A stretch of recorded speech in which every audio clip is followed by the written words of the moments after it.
Yo les team, ici, je suis le roi du pronostic foot. Bienvenue tout le monde. Sur cette vidéo, on parle de notre prono pour 2 mai. C'est très intéressant sur cette rencontre. Tout d'abord, merci à tous, un pouce bleu et puis n'oubliez pas subscribe, comme ça on se rendez-vous ici tous les jours. Je vous partage mes pronostics avec le roi du pronostic. Bon, Dynamo Minsk soit le Slosk Sar.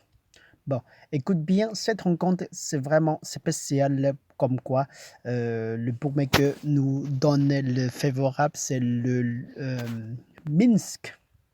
Dynamo Minsk reçoit le... Mais le classement, on dirait, le classement, c'est le premier, c'est Slusk. Slusk est le premier dans la 6e journée, 6e compétition. Franchement, c'est sur le premier. Et puis, Dynamo Minsk, c'est le 9e. Statistiquement, bien sûr que c'est tellement est très fort par rapport à Sulus, mais cette année, la Sulus est déjà commencé pas mal. Je vous propose une autre façon de parier sur cette rencontre. Tout d'abord, on va regarder le 5e match pour les deux équipes. C'est le 3 victoires, 2 défaites pour Dynamo Minsk. Commence pas mal. Et puis Slusk, c'est le 3 victoires, 1 match nul et 1 défaite. Pas mal déjà. Et puis des équipes produisent pas mal de buts également. Mais statistiquement, le Dynamo Minsk réussit à gagner beaucoup de fois, 9 fois la victoire pour Dynamo Minsk et 3 fois de match nul et 2 fois défaite ou 2 fois la victoire pour Slusk. Et on regarde le 2019, la victoire pour Slusk. Et puis la dernière fois, c'est la victoire pour Dynamo Minsk. Clairement, si vous voulez tenter la victoire pour Dynamo Minsk, vous pouvez le faire. Mais ici, je vous propose une autre façon de pari. Ça veut dire que, voilà, quand on regarde, c'est vraiment favorable, c'est le Dynamo Minsk sûrement. Mais la cote de visiteurs, le premier dans son classement, c'est très tiré.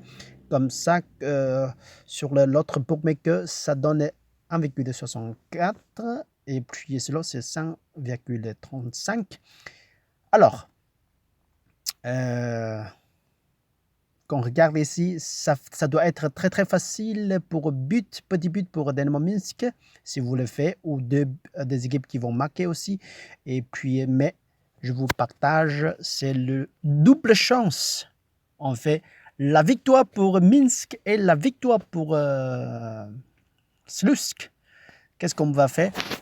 On va faire principalement, on met notre pourcentage. Si la victoire pour Minsk, on remporte notre mis. On ne prend pas cette pari, on remporte. Mais si c'est la victoire pour Slusk, on réussit avec la cote à 2. Ça veut dire qu'en total, notre investissement, c'est 10 euros et puis on gagne à 20 euros. 20 euros, ça fait notre cote, ça fait 2 à 2. Alors, on ne prend pas de risque ici. La victoire pour Minsk, on remporte. Mais si c'est la victoire pour Slust, le premier dans son classement de championnat, on prend notre pari sur la cote à 2. Alors, sauf que si c'est le match nul, on perdu notre pari. Bon, écoute bien et réfléchissez bien à vous. Et puis, si vous êtes d'accord avec le prono de sécurité, on ne prend pas le couronnement. Si la victoire pour Minsk, on laisse tomber et on retire notre sous-remboursé. Et si c'est la victoire de l'autre sens visiteur, bien sûr que mais ça doit être dur à part statistiquement, mais on ne prend pas de risque du tout. Mais si c'est tant mieux, parce que si la victoire pour l'envers, la visiteur, c'est tant mieux, parce que la victoire, le Slus est joué pas mal du tout pour cette saison, cette année. Bon, bonne chance à tous, jusqu'à la prochaine fois. Salut, ciao.